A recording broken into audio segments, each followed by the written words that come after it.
At first, I didn't want to admit I had a problem, but by the time I was 25, I had been in two major car accidents as a result of my drinking. And I went to rehab. My family intervened and they sent me to rehab. And being in and coming out of rehab is when I realized that I had an issue with drinking. And honestly, I faced so many consequences. I relapsed 6 months after I came out of rehab because I wasn't ready to do the work. I was in my mid 20s. I still wanted to be like the other kids. I still wanted to party, not realizing that I'm actually not a party animal. I was just creating a lifestyle that supported my drinking habit. I'm actually a bit of a bookworm. I like to read, I like to watch movies, and I can do all of those things, pretty much by myself. So, anyway, I created a whole personality, whole lifestyle around drinking. That should have been an indication that I had a problem.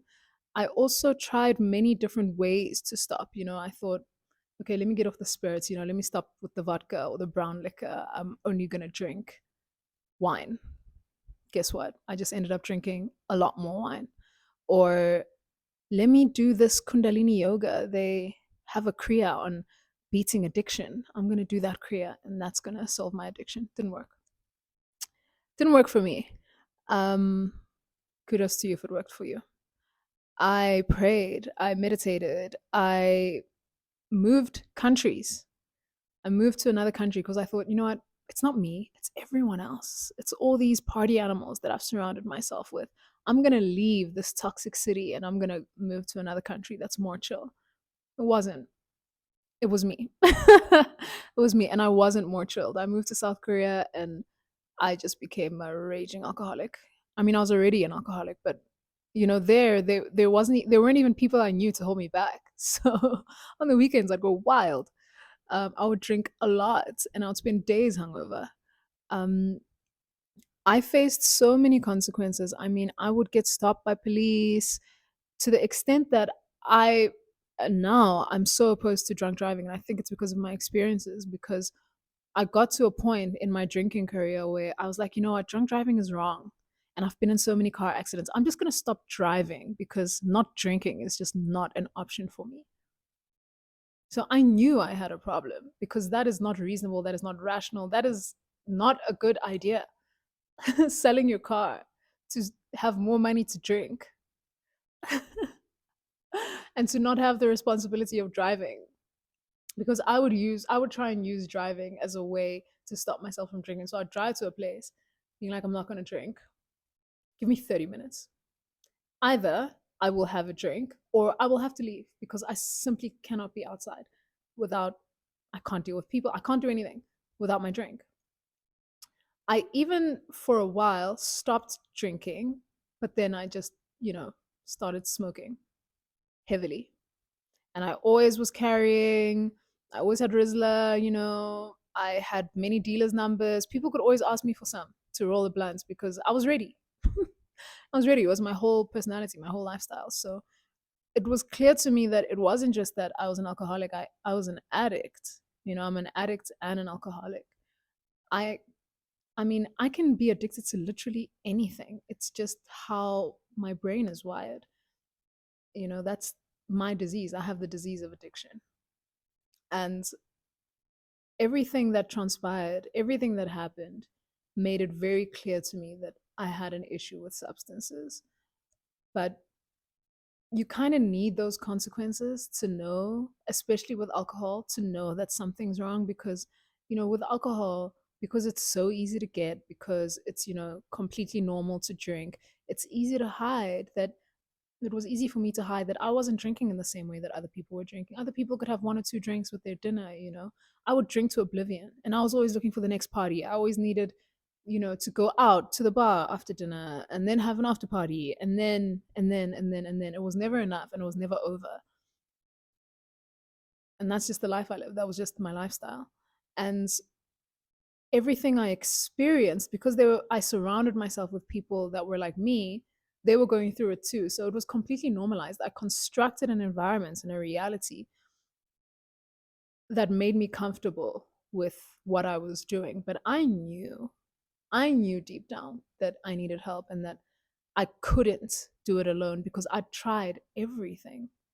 You know, the lengths I went to, moving to another country, selling my car, the madness, you know, the relationships that I ruined, the terrible decisions that I made, the embarrassment, the shame, the guilt that I carried. That's not a normal way to live. And yet, so many of us live that way. So many of us live with shame and with guilt. And I'm so grateful that I found my solution. You know, I know everybody has a different path to sobriety, but I found my sobriety in the 12 step fellowships, and it is one of the benchmarks of getting sober. And I'm just really grateful that it worked for me. And even though I've done a lot of other work on myself, I will always attest my sobriety to that. Because credit needs to be given where credit's due, because nothing else helped me. Um, but like I said, I did a lot of other work on myself. And I was also extremely fortunate. I was extremely fortunate in that I got sober with a friend. I had somebody there with me the whole time, that whole first 18 months. I had somebody holding my hand and keeping me accountable, keeping me focused.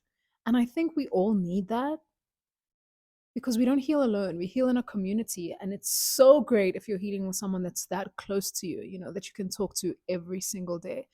And that's honestly part of my practice, to be there for people, to hold people's hands through one of the most intense transformations a person can ever experience.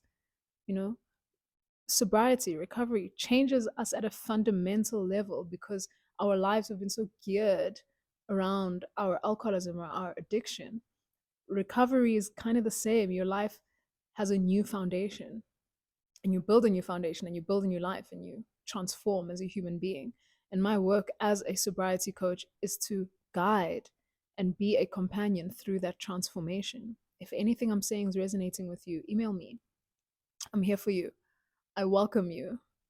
If I can do it, you can do it. I was the worst alcoholic. Oh my gosh. There were people, okay, there was this bar we used to go to. Shout out to the Royale. So when is this? This is pre-pandemic. So this is like 2016 to like 2019. There was a spa we used to go to. It was called the Royale. It was on Jansmas Drive. I mean, it's still there. I just don't go anymore. And when I used to walk in there, either by myself or with the people I was hanging out with, the staff would groan. They would be like, oh, because they knew we were going to be dancing on tables. We were going to be extra demanding. We were going to be very alienating to the other patrons because we would drink so much. We would drink so much. And it never ended. We'd turn up at the Royale, then go to the club right up the street, go to Kong. It was called Kong at that time. I don't know what it's called now. Montana? I don't know. Um, but we'd go up the street and then continue and just continue. And one of the memories that will never leave me is we would leave that club like 5 a.m. and there's a gym at the bottom of the escalator from the club. So there'd be people in the gym working out. And I used to look at them like, you guys are so crazy. Like, what are you doing? Now I'm one of those people up early, building my life, looking after my health instead of destroying it. If I can do it, you can do it. Jump in, bet on yourself, invest in yourself. We welcome you. I love you. Look forward to hearing from you.